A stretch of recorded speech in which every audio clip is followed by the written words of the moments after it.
Welcome to Only the Greatest podcast, where we explore the vital connection between fitness and success in all areas of life. We are your hosts, Daryl, Philip, and Sean, who's not on today, unfortunately. And our goal is to help you become the greatest version of yourself. And this show is brought to you by our one and only sponsor, which is ourself, OTG Fitness, which is a private personal training gym on the south side of Houston in Webster, Texas. You can learn more about OTG Fitness by visiting otgfitness.com or searching OTG Fitness on any social media platform. If you happen to find any value in the show, all we ask is that you leave a quick review and mention specifically what helped you out. If you're listening in on YouTube, be sure to like, subscribe, and share with anyone you think may need to hear it. We're just a couple guys that found life-changing benefits from fitness, and we want to share that with the world. So every single like, mention, and review really does help us out so much.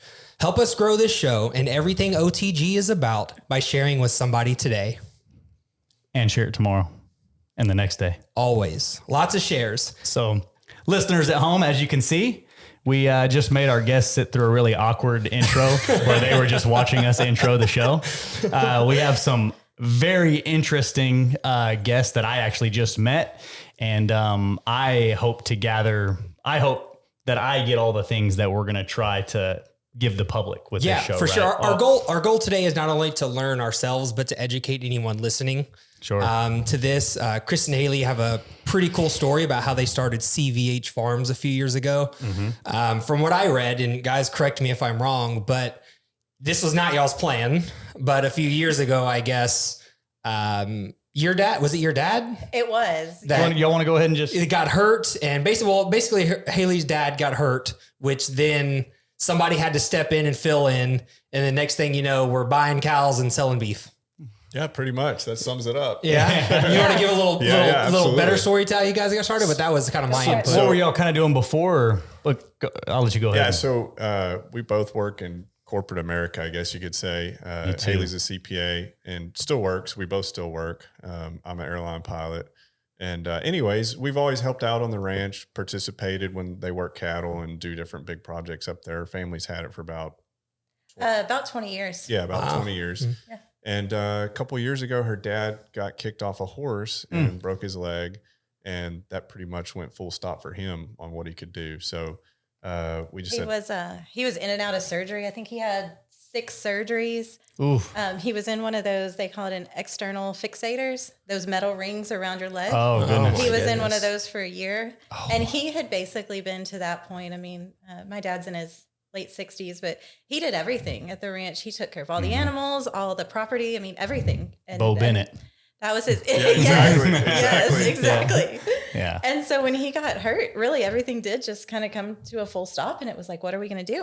Mm-hmm. And that was 2019? About 2018. 2018, Yeah. 2019. Yeah. So we just stepped in and we're like, well, let's just take care of it. So we were going to the ranch maybe twice a week.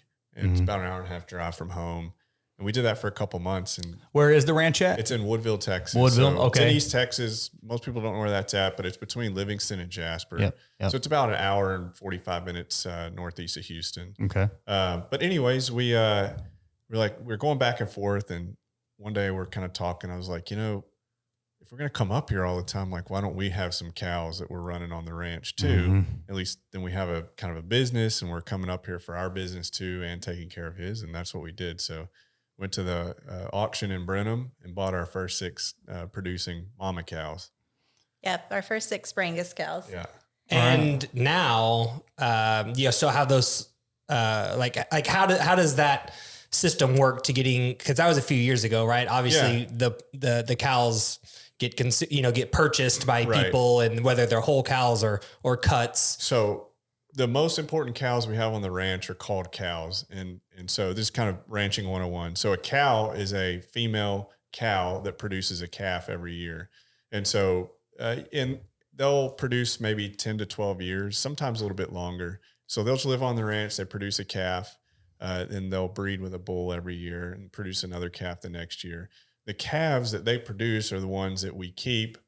We grow them out to about 12 months of age, 14 months of age, and then we start the finishing process to prepare that animal to go be processed and turned into beef. So the original cows that we bought, we still have some of those on the ranch. Yeah. And then we've expanded since. We've bought more cows. Yeah. I think we're up to 20 now. Yeah. We have 20, and then my parents still have some of the cows on the ranch. They have about 20. So we have about 40 pairs total. Are y'all, do y'all live up there full time now, or we still driving back and forth? Yeah. Oh, geez. Well, we kind of joke. It's been a question when people ask us where we live. Used to it was Baytown, but we go to Woodville. In the past probably 2 years, we basically live in Woodville and occasionally go home to check the mail. Go home to Baytown every now and then. Yeah. That's funny. Yeah, we came here today from the ranch. We did. So y'all came all the way from Woodville. Yeah. Y'all guys better like, subscribe, and buy some of this jerky from them, all right? Yeah. Hey, that's a long drive, dude. Yeah. That's cool that it's grown that much that quick. And so I figured we're going to talk a lot today about why someone should purchase from someone like you guys. And, wherever you're listening to this from, there's likely, and I'm not real sure on the statistics of this. Maybe Daryl, maybe you've done some looking into this stuff. But wherever you're listening to this from, find someone local to you. If you're here in Houston, well, obviously we have Chris and Haley here who can supply beef, and we're going to talk about why you should do that. But before we get into that, kind of want to go over some basic health benefits of beef in general. So obviously everybody knows that beef has lots of protein, vitamins, minerals. So Daryl, you want to talk a little bit about that real quick? And before we get into why you should go with a locally sourced versus a store-bought? Yeah. Well, I mean, the whole locally sourced versus a store-bought is going to be what Chris and Haley want to coach us up on. But yeah, I mean, I say everybody, most people know that protein is the most basic building block, right? If you're trying to improve your body composition in any way, right? You need to have protein coming from somewhere. And it is my belief that beef, red meat, is the best source and the most pure source that our bodies are intended to process. That's what I believe. There's a lot of studies that'll agree with me, but some people don't. Yeah. And, beef has lots of vitamins and minerals. It's our best source of iron is a big one. I was going to keep going. Zinc is another big one that it has that a lot of other protein sources don't have. The B vitamins, the naturally occurring creatine. Sure. There's just so many benefits to beef. And, we're going to keep this short and sweet because, that's not the main reason that we're here. But one thing I do want to go over is something called the healthy user bias. Daryl, are you familiar with that? No. That's okay. I was talking to Sean about it earlier, but in my opinion, this is the reason that beef, and we were talking about this before you got here. The reason that beef has such a bad rap is that because it's so closely associated to burgers and French fries from fast food. Yeah. Right. And so definitely the statistics tell us that people that regularly eat more beef and red meat in general, that's likely from fast food, also eat more fried foods. They also exercise less. Yeah. What else? They smoke more cigarettes, more alcohol, right? So just general overconsumption, right? Yeah, that too. They just overconsume. So because beef in our culture here in America comes between two pieces of bread and fries on the side, immediately it's bad for you. Yeah, right. Okay. Exactly. Right. So I didn't know that it was called healthy user bias or what is it? Healthy user bias? Yeah. Well, the healthy user bias just says that most people that eat red meat looks quote unquote bad for us because the people that eat the most of it also eating the lowest quality of it. Yep. And they drink more alcohol, smoke more cigarettes, all those things that can be associated with heart disease. Yeah. Guilty by association, which is so naturally people think if you eat a lot of red meat, you're very sick and you're going to die. Right. Which is not true. Not true at all. So now that we got that out of the way, I eat beef every single day. Same. Anyway. Same. So we got that out of the way. Let's go ahead and move on to why we're really here. The main reason that we're here. We have a few different topics to cover. This is Chris's and Haley's wheelhouse, so we'll let them speak. But a couple things I wanted to lead with the type of beef that you guys do raise, right? And then we'll talk about why it's so much better than what you can buy at any grocery store. Sure. Yeah. You want me to take it? You're the cow All guy. right. Yeah. So, like we mentioned earlier, we mostly have Brangus cows, and we also have what's called a Brayford cow. And so what we try to do is match the type of cow to the environment we're running in. So down here, it's heat and humidity. And so the cattle will have what's called Brahma influence. That's a type of cow. Brahma cows from India. That a breed? It's a breed of cow. Super tolerant to insects, to high humidity, and to heat. So really protective mamas. Very protective mothers. So they're easy. They go out in the pasture. You don't have to bring them in barns or anything for calves. They're super protective. So that's what we raise. So we raise Brangus and Brayford cows, and then we breed them to Angus bulls, and we get a calf that's solid black and is at least 50% Angus. That's just for the quality of the meat and the flavor and everything. Yeah. So the Angus influence that you'll get in there, Angus, obviously everyone knows about Angus and beef. Sure. Angus and beef, one of the things you'll get is just that they have a really nice marbling quality to them. They taste, exceptional, very feed efficient. So when we're talking about, kind of our environmental concepts there, you can feed an Angus cow much less than you could feed a similar breed, and you'll get more meat produced from that animal. Okay. So that kind of is all around feed efficiency. Feed efficiency. Yep. Okay. That's I'd never heard that term, but it makes complete sense. So you got these Brangus cows, right? And you're doing this. You're combining the different breeds to get to produce what you want to sell ultimately.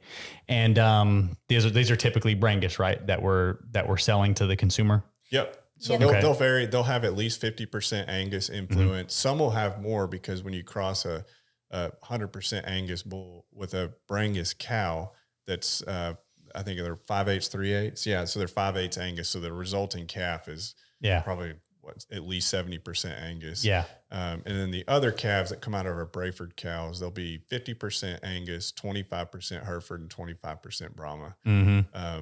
Those cows we found have performed, that the Brayford cows have performed better.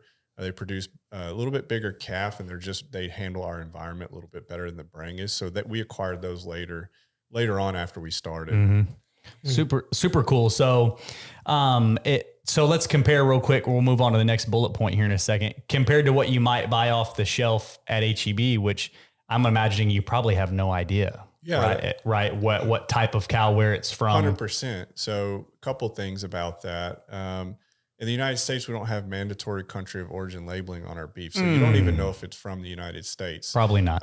And they can actually put a product of USA label on the package as long as there was a value added activity that happened to the beef that took place in the United States. So I'm kind of pissed right now. So it's crazy. It's absolutely crazy. And so you can take a cow raised in Central America or South America, they'll bring it to the border, and then it's live. It crosses the border. It'll be inspected by a USDA inspector, crosses the border, and then they process and package it. And it'll get a product of USA label. There's nothing about that that's product because of USA. They processed it in the United States. One thing took place in the United States. Yeah. So it was probably here a week. Yeah. Maybe. So right. In the grocery store, you have no idea really what you're getting, no idea what the breed. Now you can buy certified Black Angus beef in the store. But even that, and we're going to talk about labels more later, but even that's pretty loose.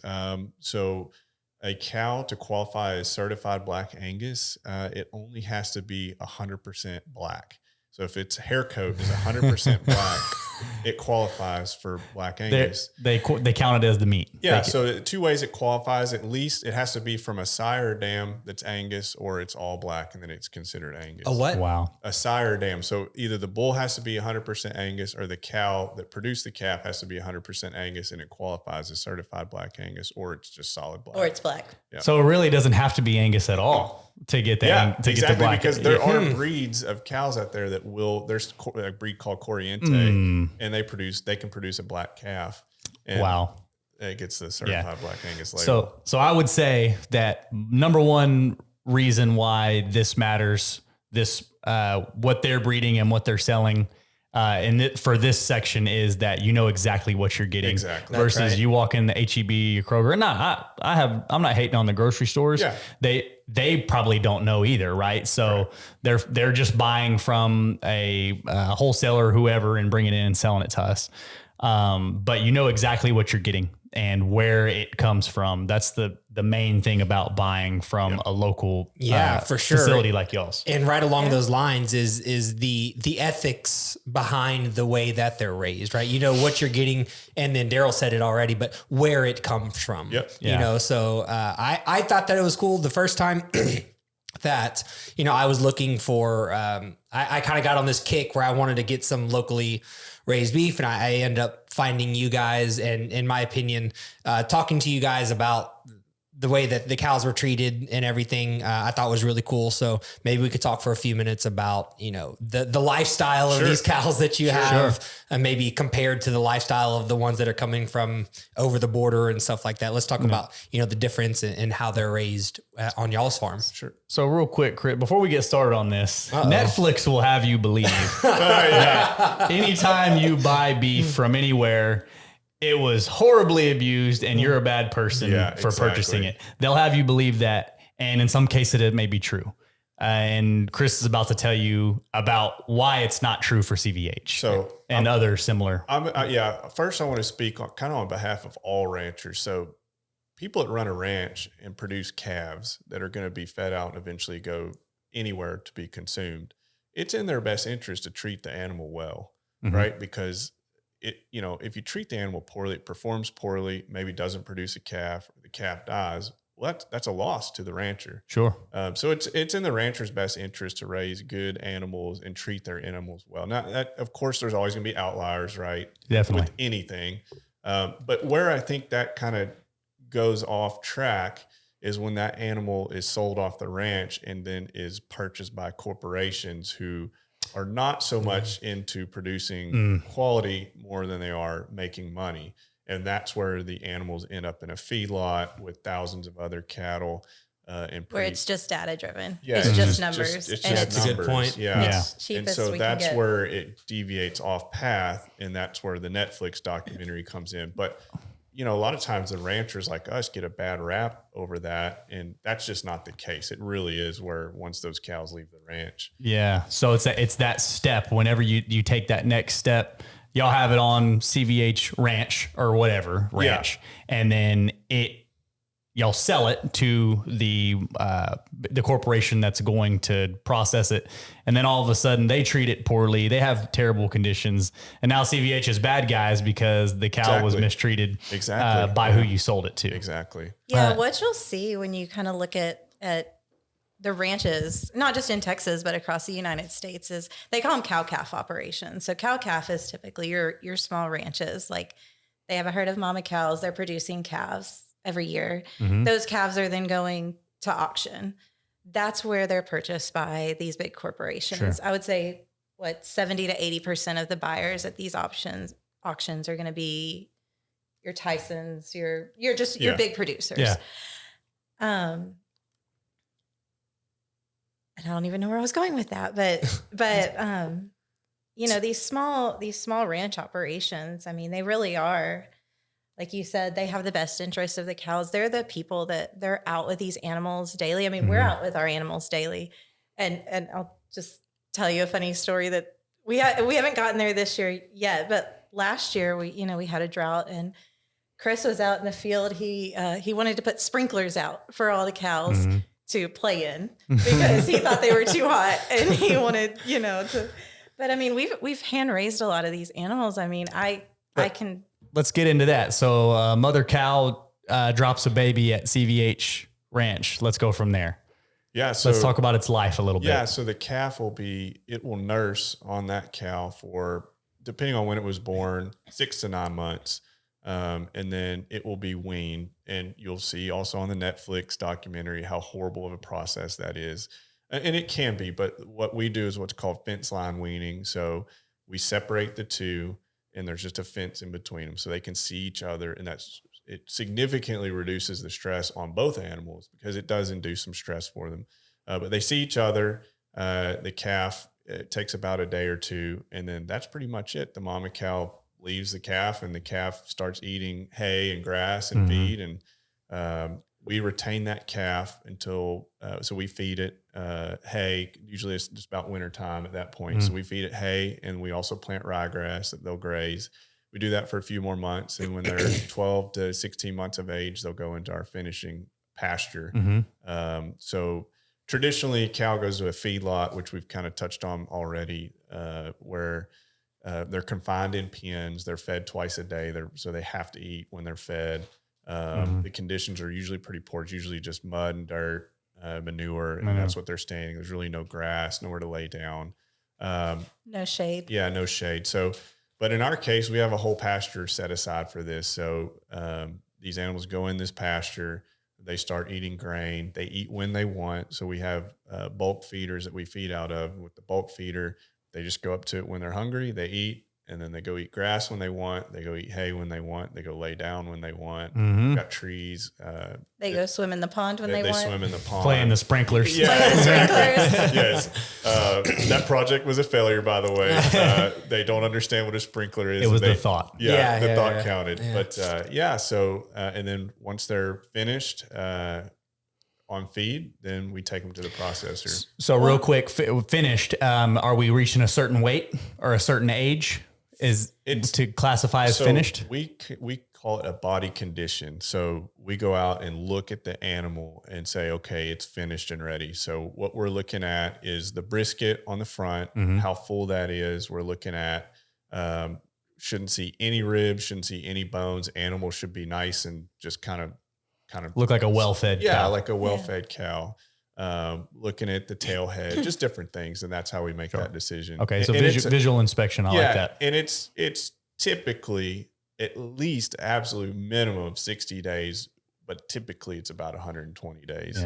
Yeah. I love that part. And to me, this is important because you said the word data driven earlier when they go to these feedlots. There's probably nobody out there going out to, first of all, care for and inspect these animals to make sure that they are finished. I don't know if there is, but the human factor where y'all are coming in and you're actually looking at this cow, is it healthy? Can it be consumed? Are we selling a genuine product, right? A good product to the consumer.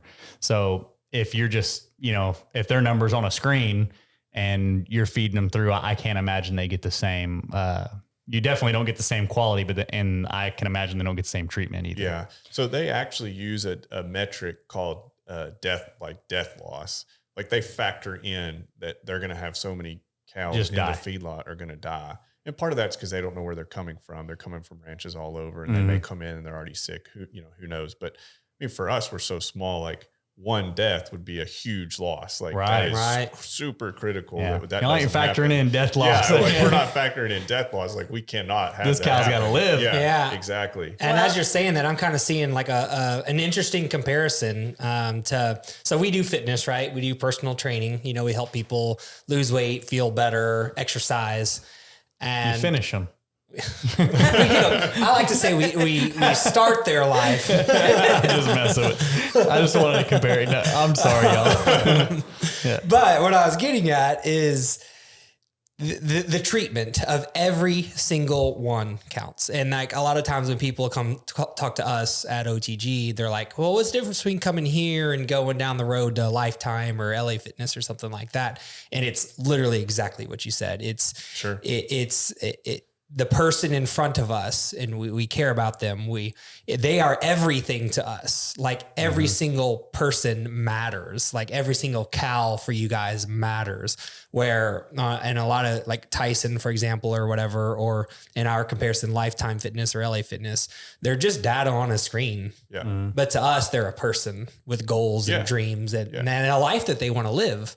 And same with you guys. I just thought that it just kind of came to my head. Yeah, that's a great comparison. Well, and I'll kind of put the caveat out there that, I'm the daughter of a veterinarian, and like I grew up with animals and taking care of animals and, loving on animals. And people have asked me before, like, well, you raise beef for meat. Like, how can you proclaim that you're an animal lover? But the fact is for me that I'm not going to stop eating beef.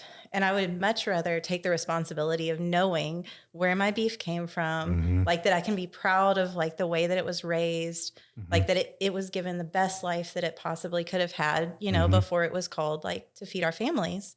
And to kind of put that aside and just ignore that, I mean, you can. It's, you know, You could be vegan, You can, I guess. but you know, and when we take our animals to the processor, I mean, it's hard. It's a hard day, and it should be hard because that shows that we care. But we do. I mean, it's for the benefit of, you know, the families that we talk to every day, of the families that we feed, and you know, why does it matter? Well, it matters to us, and it matters to the family. So yeah, I think that. Sorry, I can't think of the term right now, but something that a lot of people do is say, for example, they're saying that to you, but they're claiming to be an animal lover, but still going to the grocery store and buying an animal that went through much worse situation. And I'm not sure there's a term for that where it's like, they're just ignoring. Well, you just set it aside. You set aside unpleasant things. They're ignoring the fact of what's actually going on, where you're accepting it. You know, And you're taking responsibility for it. Yeah. And so I correct me if I'm wrong, y'all. I think I know the answer. Cows don't exist in the wild. They're not wild animals. Am I right? Correct. So they were bred by humans for producing beef to consume. Yep. They were bred into existence. So that means there's no cows that are just hanging out there in the wild in the forest. Which means all of them, except your neighbor's cows that got out of their fence. So we don't have neighbors like that. They saw the sprinklers and wanted to come over to y'all's house to come play. Yeah. So there's no cows just hanging out in the forest that we're leaving alone. Almost every cow on Earth, the plan is for them to go to slaughter eventually, so that they can be consumed by humans, right, or by whoever. And ultimately, it's inevitable, right? Cows are going to exist. They're not going to go away. People are going to eat them. Why not ensure that the process is ethical? Exactly. Kind of what y'all are saying, right? So if we were going out and we were getting moose or elk or whatever out of the wild and in mass scale, right, and treating them poorly and sending them, I say, okay, well, maybe an argument can be made, which, I've ate those animals too, but a cow, they're ultimately going to go to slaughter anyway, right? They're going to go to processing. So yeah, that is the reality. Leading up to that, we might as well put some sprinklers out there. Yeah. So, and Chris touched on it. He talked about the way they finish with the grain. And whenever I was in my hunt, a big debate. Daryl, have you ever seen the debate of whether they should be grass finished or grain finished? Grass fed, grass finished versus grass fed, grain finished. Yeah. I've heard all the different arguments. I did a lot of reading trying to figure out.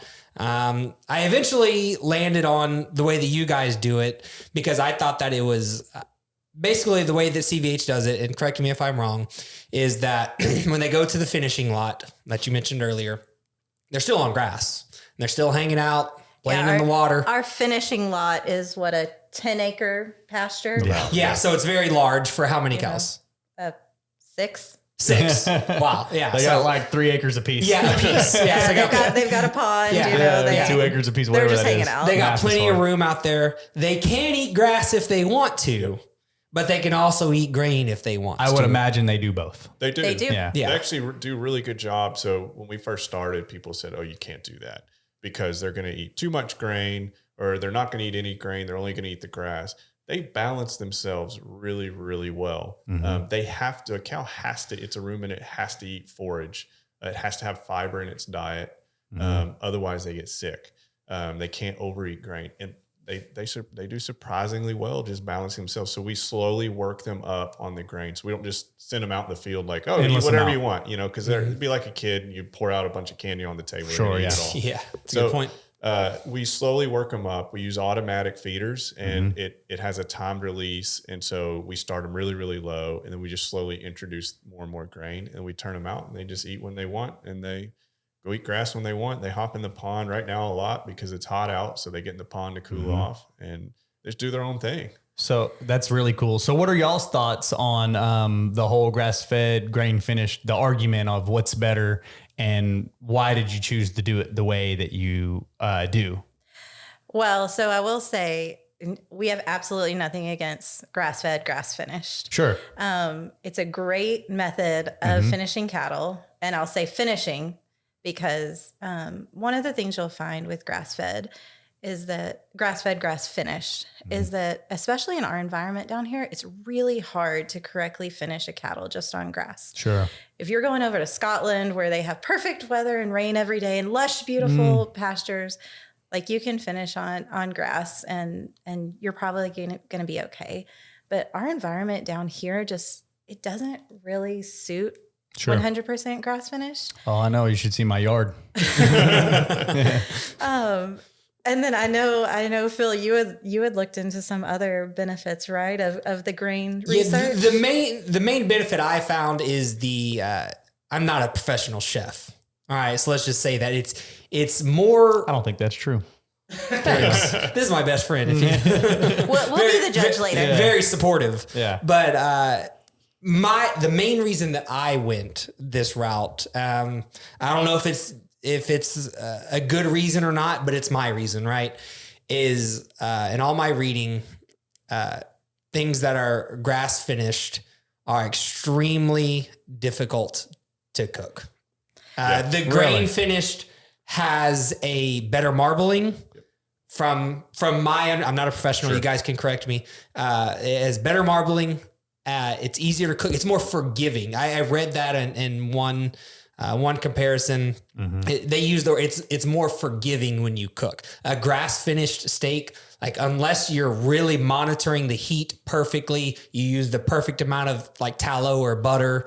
When you're cooking it, the length of cook is perfect. You flipped it at just the right time.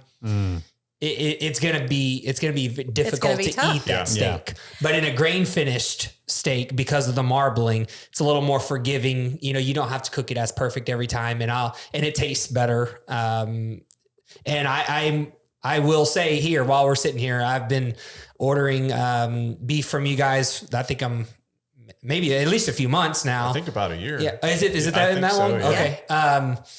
And yeah, it is. It's not difficult. I'm not a professional chef. I do all of my stuff just pan sear for the most part. Tastes great, cooks easy, tender.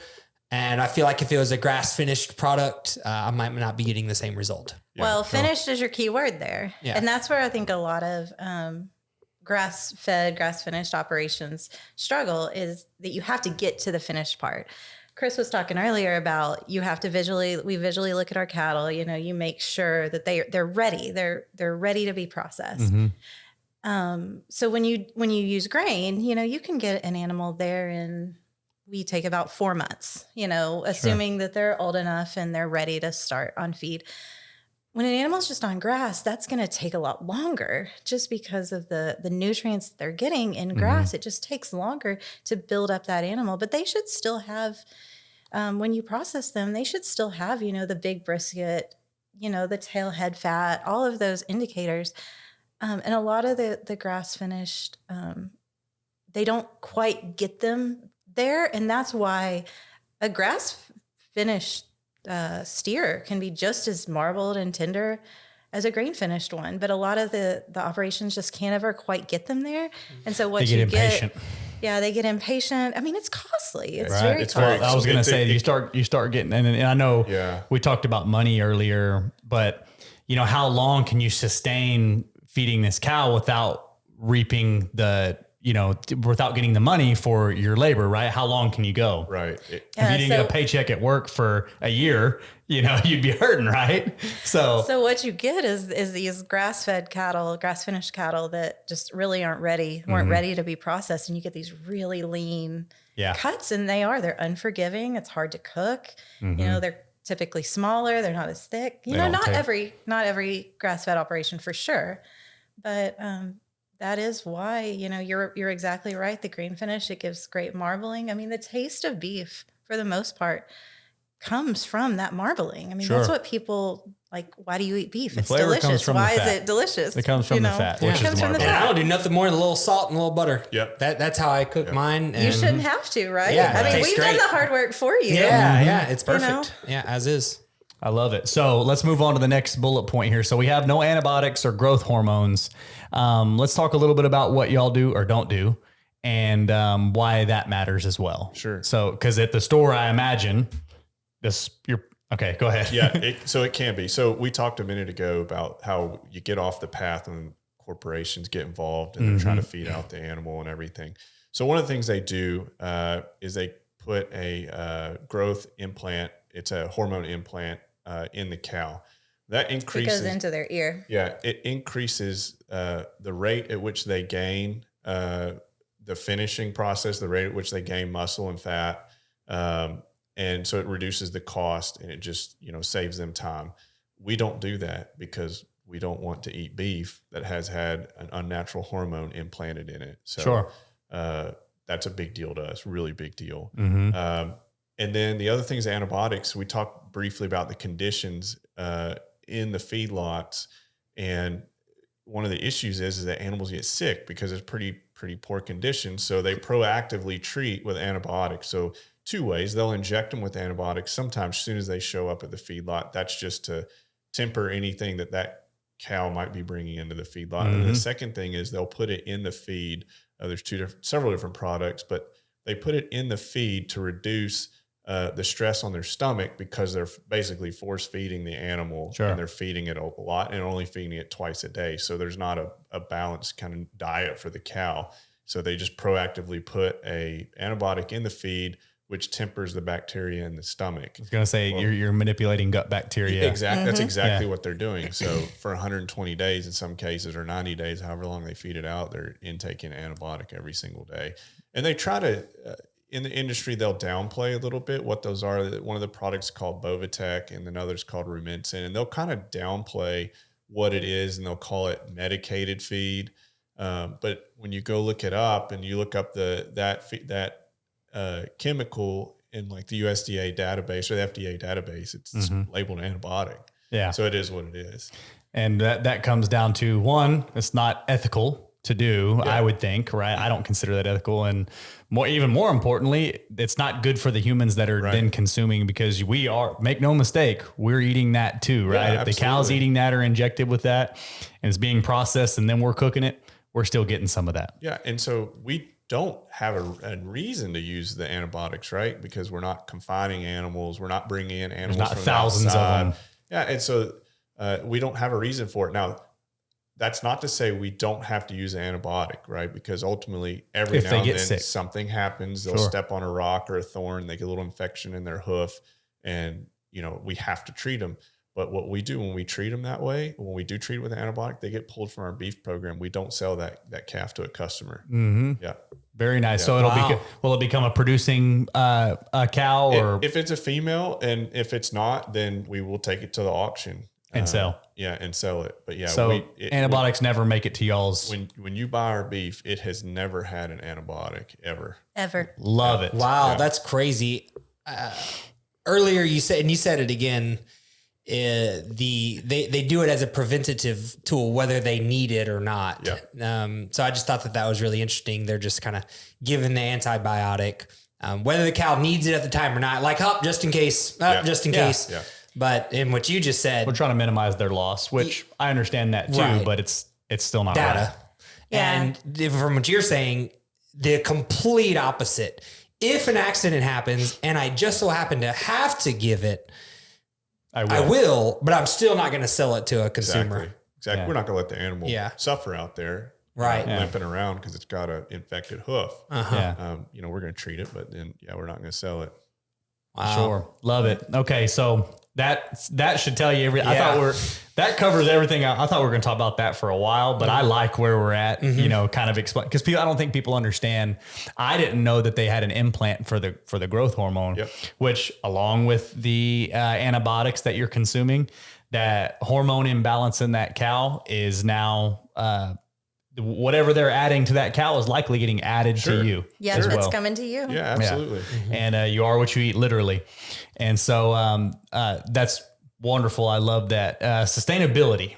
So I know the answer to this, but how is y'all's operation sustainable compared to, or more sustainable than a feedlot situation or a mass producing. Probably the biggest thing is our cattle they're not transported all over the country. So when you sell a cow at the auction, the feedlots are in Nebraska and Kansas and North Texas and the Panhandle. There are no feedlots down here, so they don't want to be trucked really long way. Yeah. They're traditionally trucked. So it's the farmer or the rancher to the auction, then to usually a stocker operation where they're going to take calves that are, 8, 9 months old, and they're just going to slowly grow them out until they're approximately a year to 16, 18 months old.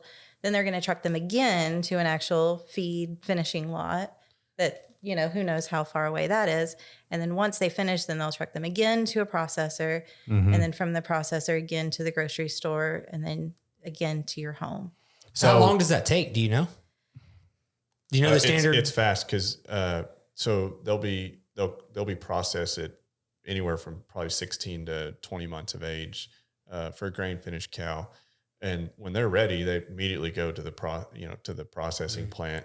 It's packaged, and then it's pretty well immediately going to the grocery store.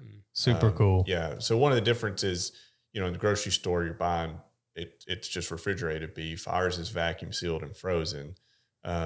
And that's just so it lasts you for 2 years. But in those cases, for the traditional way, they're pretty much from the feedlot to the grocery stores. It's just a matter of days. Yeah.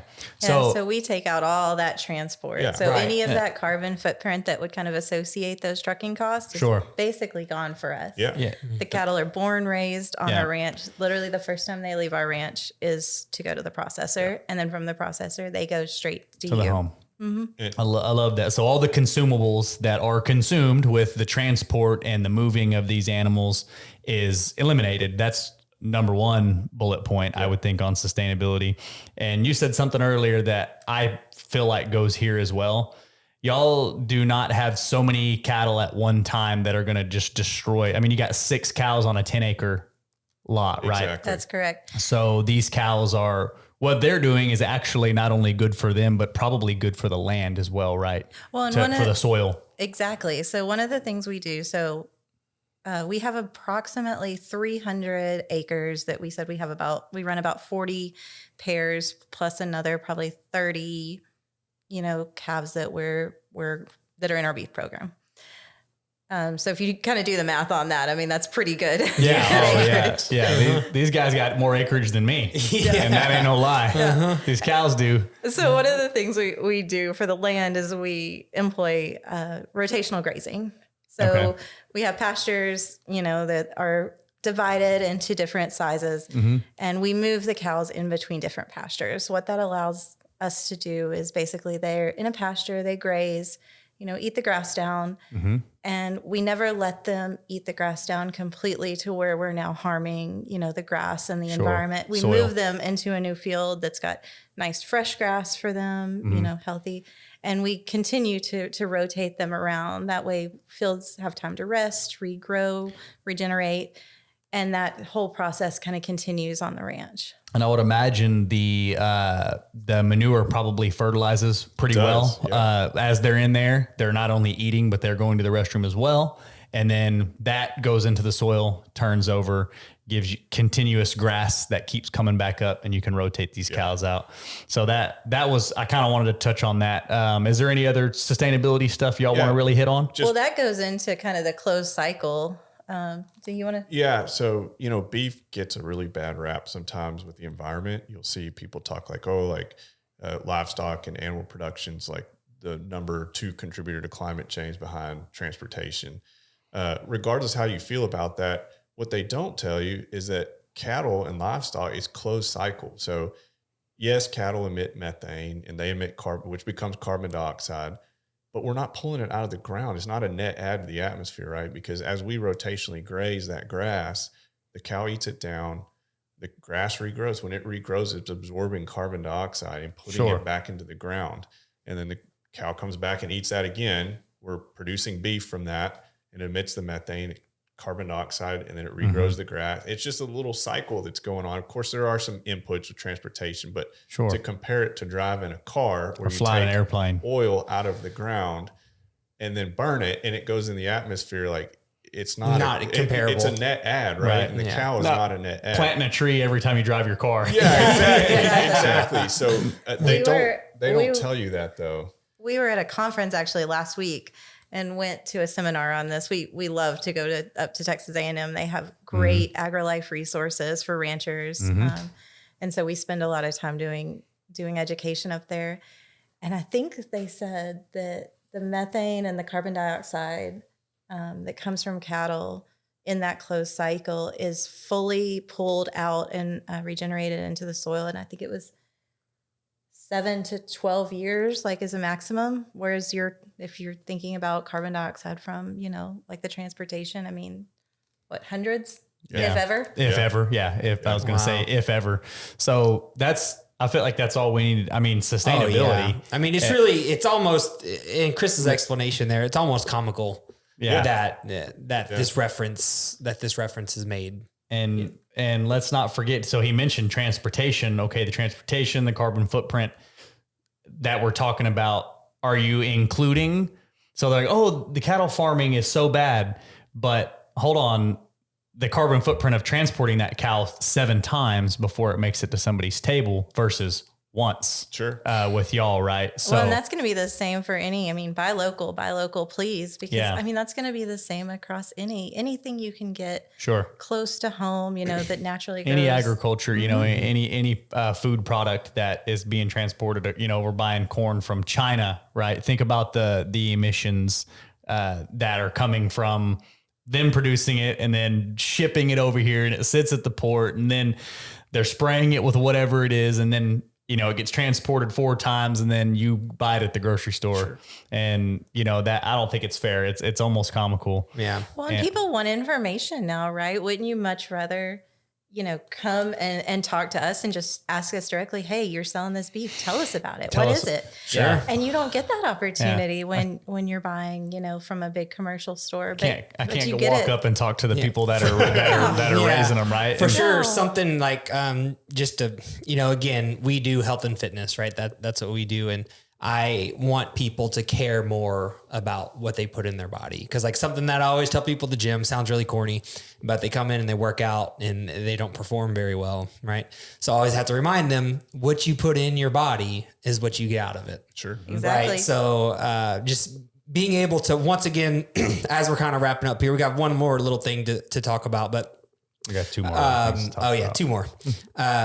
It goes back to what Chris said in the very beginning, which is, what you're getting, what you're putting in your body. And in my opinion, if you don't care about what you're putting in your body, to get the most, to maximize what you're getting out of your body, then, you're kind of doing a disservice to your friends, to your family. You're not being the best you that you can be. And I know that sounds kind of harsh and kind of serious, but this is coming from someone, I always have to remind people that the reason I feel so strongly about this is my mom died very young. She's in her 30s. Oh, wow. Or all health related. Or almost her age. Yeah, almost. When she died. Crazy. 4 years. So in 4 years, we'll be the same age. But yeah, go ahead, Phil. Finish your thought. All I was saying is that, taking care of what you put in your body matters. And you're doing yourself and the people around you, especially your family and the people that love you, you are doing the right thing when you're putting good things in your body. That's it. And I'll bring up this one last point that I just asked people. And I say, if you knew for a fact that the 7-Eleven down here had 50% water in the diesel fuel and you needed diesel for your truck, would you stop there and fill it up? If you knew it was shit fuel for sure. The answer is no. You would not put that gas in your truck. You would not put that gasoline in your car. What about your body? You know what's good fuel and what's not good fuel generally. If not, you got a little box in your hand that you can find out. All right. So I'm just saying, if you knew for a fact that the fuel was trash, you're not putting it in your car. Right. Yep. Think about your food the same way, right? Yeah, absolutely. Yeah. Same thing for one of the big things in for your corporate America people. Any of those are listening, anyone in IT and data, Well, not in IT, but garbage in, garbage out, Yep. Oh yeah, data wise, yeah. I always talk to people about last thing. Always talking to people about last thing on that's off topic, but always talking to people about everyone tracking their food, right? They want to people a lot of times want to track everything that they eat, right? So they know their calories and stuff like that. But people, when they don't do it right, so we have to go back and focus on the fundamentals. And what I always tell them is that data is only as good as the decisions you can make off of it. So if the data is bad, the decisions that you're getting off of it are useless. Yeah, for sure. But anyways, so they're inaccurate. That's right. If the data is inaccurate, you're not doing yourself any favors. Right. All right, go ahead, Phil. Okay. So the next thing we've already talked a lot about a few misconceptions. Chris has really kind of broken it down for us, but a couple more. I feel like we started off with the healthy user bias thing, right? We made sure that, that, in my opinion, beef being bad for you, major misconception, not true. We talked about a couple of other things you guys mentioned, and then two other things here that we were talking on the phone the other day. You mentioned an mRNA vaccine, which I'm not too familiar with, and then we talked about the beef labeling earlier. But if there's anything else that we missed on that, let's kind of cover that. Yeah. So the mRNA thing is just a question we've had a lot lately. So much. Well, I think they're starting to pump out more labels talking about it. So just to put that one to bed. So there was one of the drug manufacturers for veterinary medicine that did a trial or was going to do a trial with an mRNA vaccine for cattle. I don't even know if they did it. It had a lot of backlash. Government officials were involved, like, hey, we're not going to do that. Right now, there is no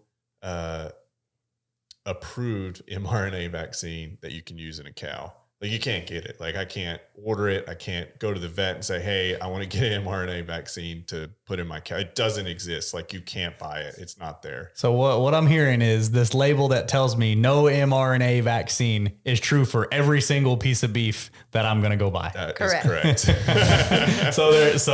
It's the smoke and mirrors, y'all. Yeah, exactly. I'm glad we put that to bed. Yep. So mRNA vaccine, there's no approved one. Nobody's allowed to use them. Yeah. Get over it.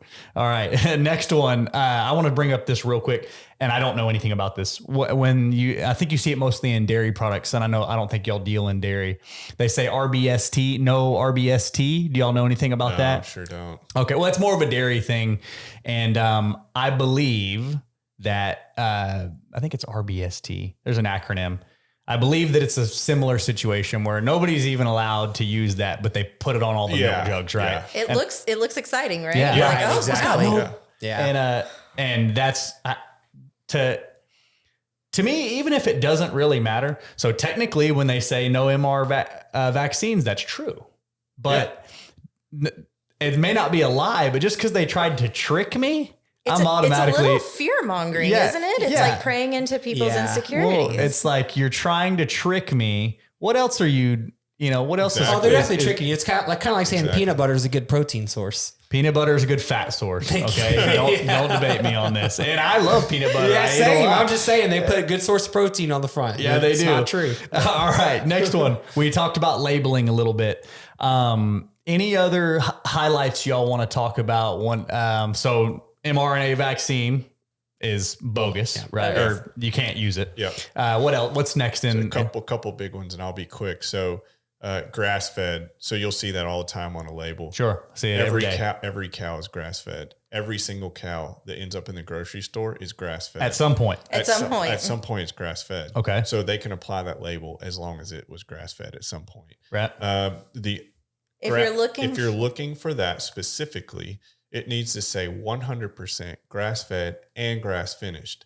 Even if it just says grass finished, that still doesn't mean it didn't eat grain. our cattle is grass finished. Yeah, it still has access to grass in the finishing process. Yeah. No antibiotics is another one. Sometimes they can put that on the label as long as they met the withdrawal period of the antibiotic, which is typically 30 to 60 days. So like if you read on the bottle of the antibiotic, it'll say cannot take the cow to slaughter within 30 days of use. And so they do the 31 days. At 31 days, then in some cases it can say no antibiotic. way. So what you want to look for is There's very specific language that you want have to look for. Never had an antibiotic. No antibiotics ever. Or you want to buy local where you can ask the rancher, has the cow ever had an antibiotic? No, it's never had an antibiotic. I'll go with option B. Yeah. Me too. Those are the big ones. This word all natural comes up a lot and everybody's like, oh, great, I'm buying all natural beef, but it really doesn't have a meaning. So like you'll see at the grocery store sometimes say all natural, no preservatives. Well, what preservative would you put in a ribeye? Yeah.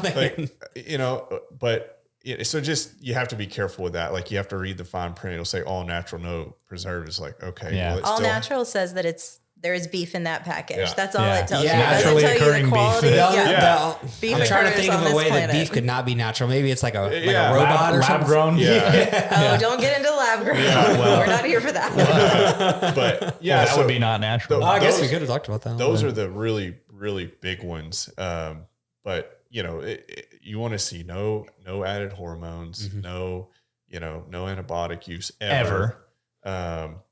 If you want grass finished, 100% grass fed, grass finished. If it doesn't say that, it's just not. It's not meat. And then the other problem too with the labels we were just reading today is that they've done some tests on no antibiotic beef, and at 50% of their tests came back that it had an antibiotic. Oh God. Yeah. Well, so there's not much control and not much oversight. there's not a lot of of QA/QC going on. Sounds like exactly. And then one more to add. We talked about it way earlier. Product of the USA. Yep. That's another one you got to watch out for. Yep. I want to ask about one more, and then we'll go into closing here, y'all. So, and you may not know, whenever you see a sign or a label that says pasture raised, does that mean at some point it was in a pasture? Do you know? So, I mean, I would say almost all cattle could be labeled pasture raised. What do you call a pasture, right? What's the definition of a pasture? Exactly. So there is none. So free range, pasture raised, all that stuff has very loose definitions.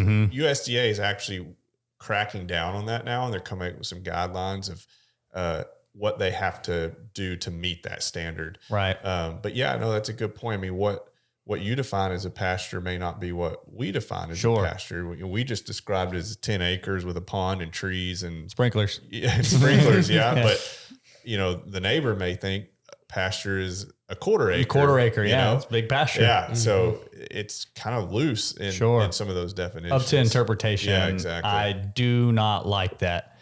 I always think about my eggs when I go buy my eggs. I always look for the ones that say exactly how much room per hen that they're giving. Yeah. If you're willing to make a statement like that, you can say, oh, I've got, 16 feet per hen. I believe free range. Is free range a good one? I believe for the hens. I know y'all are beef, but I'd have to look into that one. I think it's at some point free range. It was only a certain percentage of the time outside. Or maybe it has to say free range and able to exhibit natural behaviors or something like that. Yeah. I read on this, but that's poultry. It's different. It's not y'all's exact expertise. So I won't drill you too much on it. You should know this. It just goes back to what we talked about. Like that's the benefit of buying local, because you can talk to the rancher and the producer and say, how was it raised? Well, it's on a 10-acre pasture, no antibiotics, no added hormones. You get to ask all those questions. You should ask all those questions. Sure. That's the whole point of buying that way. Absolutely. Yep. And what were you going to say something? Just, even when you are buying local, like he said, ask the questions, ask the rancher, ask the farmer. Farm raised is something that we're especially proud of. Yeah. Having cattle that are born and completely raised on your ranch under your care is pretty rare, honestly. Even in like the farmer's market, the farm to table world. I mean, a lot of people source, kind of these stalker cattle that are already, 16 months old. They take them, they finish them, and then they resell them. And they do still make the claims of, no antibiotics. We see a lot of no vaccines, just different things like that. Sure. And unless they know where they're sourcing their cattle from, those claims may or may not be valid. So ask the questions, who are they sourcing from? Where are they getting their cattle? What exactly do they consider pasture raised? Just talk to people. And I would say that I would assume that y'all would be people like you all would be proud to when somebody asks you, well, what about this and this and this? Absolutely. I know for sure I've had this cow for X amount of time. It never had this. It always did this. And I'm telling you, I know 100% there's pride in that, right? With 100% certainty. Absolutely. And I'm going to touch one more thing, and then we'll go into y'all's contact, how to get a hold of y'all, how we get your product, and we'll close it out. And I'm not a college grad. I'm not a college guy at all. But I am somebody who was very, very obsessed with economics at one point and did a lot of research. And basic economics will tell you that if we're going to get into velocity of money here, if you spend your money locally with local farmers, just as an example, your local farmer, your local car mechanic, your local whoever, your local barber, and that money stays and cycles within your economy, 100%. it is almost always going to grow and grow and grow and grow, centered around where it's turning over, right? And you'll be included in that growth, right? You'll benefit from that. Well, that's what I'm saying. So you're going to be included in that growth. Everything from, they're paying y'all for your beef, and y'all are turning around and any little thing, improving your home, which when you improve your home, your neighbor's home value goes up, right? And now they have local more contractors. And now they have more equity in their house. And you can go down any butterfly effect here of I spend money with you and then it goes here and then it goes here, here, here. But basic economics will tell you that the more you spend locally within your local community, the more money that you're likely going to have yourself. Absolutely. Eventually, right? Yeah, it's eventually going to cycle back around. I like it. You love it? I do. All right. So CVH Farms, we got Chris, we got Haley. How do we buy CVH beef? So you can go on our website. It's cvhfarmsllc.com. We just started an online store. I think I sent it to you, Phil, yesterday. It's got an updated inventory. You can place orders there. It says it's for pickup at our farmers market. We do attend one farmers market, and Port Neches out near the Beaumont area. But if you're in Houston and you want a local delivery, you just put a note in your order. Like, hey, I'm in Houston and we'd like to pick, we'd like you to deliver it. Greater Houston area, you would say? Greater Houston area. And then we also, we sell individual cuts of beef. So you can buy a brisket or a ribeye. And then we also sell 1/8, quarter, half, and whole cows. Those we work off of a wait list, which we've narrowed down. I think Phil, you're coming up in November. I got to get on that list. Yeah. I will be getting on that list. So as we've grown, we've been able to whittle the wait list down. But anyways, you go on the wait list, and when we have a spot available for whatever size order you want, we just reach out like, hey, we got a spot if you want it. All the information's on the website. If you buy a quarter cow, it has what comes with it, the price, how much freezer space you're going to need to keep it, how it's prepared. Our price is all inclusive. So it's basically, we're going to show up at your door with your beef all packaged and ready for you. I did appreciate that as well. As I was, going to different places and kind of figure out where I was going to order from. Sometimes this pricing can be confusing. Yeah. Some people, I'm sure it's nothing against them as a person, but you guys' model is very simple. Yeah. It's like, here's what it is. Here's a half is going to come with plus or minus a little bit of, this is what you're going to get, right? And this is how big of a freezer you're going to need. And this is the cost. We process, and I guess we didn't talk about that today, but you guys process right there. So it makes it very local. It makes it easy. Yep. And y'all include the processing in the price, one whole price. It makes it very simple. So whenever you're buying from CVH Farms, they're not going to deliver a cow to your front porch and going to be mooing. Vacuum sealed. Because people are like, what do we do with the cow? You're going to get vacuum sealed pieces of meat and whatever quantities that you order, whatever style that you order. That's correct. Yeah. So CVHFarmsLLC.com.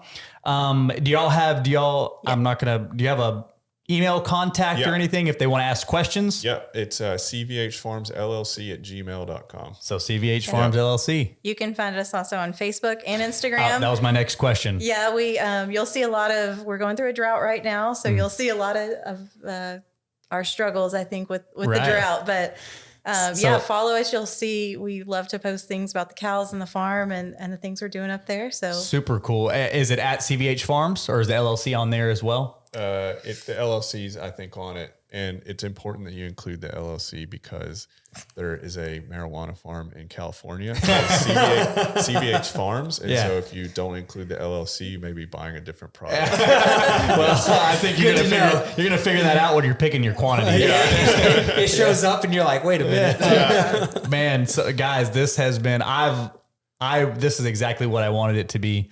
I really appreciate y'all coming down, especially all the way from Woodville.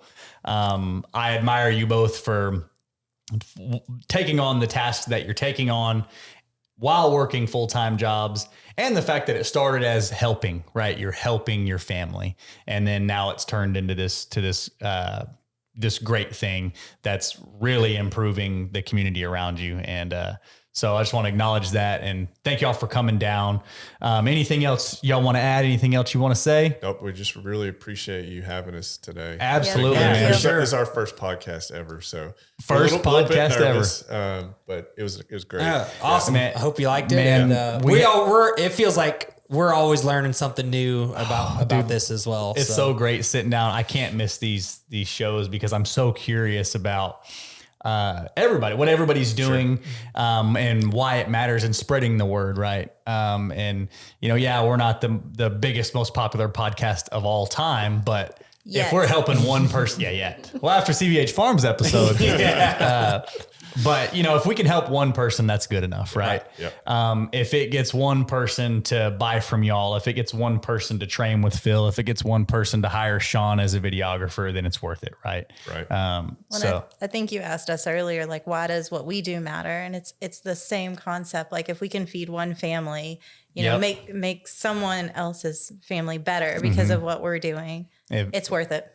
Give a parent the ability to raise a healthier child, right? By getting a better quality product, right? And that pays dividends over the years, right? So if you're feeding a child CVH beef versus who knows beef, you never know, right? We actually have a customer that told us that exact thing. They have 2 daughters, and they said my girls would not eat beef before we started buying from you guys. They said the taste is different. Mm-hmm. It's richer. It's better. And they said every time I pull, a steak or a thing of ground beef out of the freezers now, my girls get so excited and they love beef. Awesome. And that makes us feel good. Yeah, man. Gotta get the kids on board. I can attest to that. I have not bought from you all yet. I will be buying from you all probably today, whenever we get out of here. But I have eaten local raised beef. Like I said, I have a friend who has a farm, and I can attest that it does taste better. It tastes different. It tastes better. I can tell now. In the beginning, it wasn't as distinct, but now that I've eaten it for a while and then also eaten like regular store-bought beef after the fact, I'm like, oh, there's almost no going back, right? Yeah. Oh, it's ruined nice steakhouses for me, honestly. Yeah. Your nice steakhouse is right there in the kitchen. Exactly. Huh? That's right. So Exactly. What about this right here? This is y'all's jerky. Yep. Do y'all sell this in mass produce on the website? We do sell it on the website. Yep, Okay. You can find it there.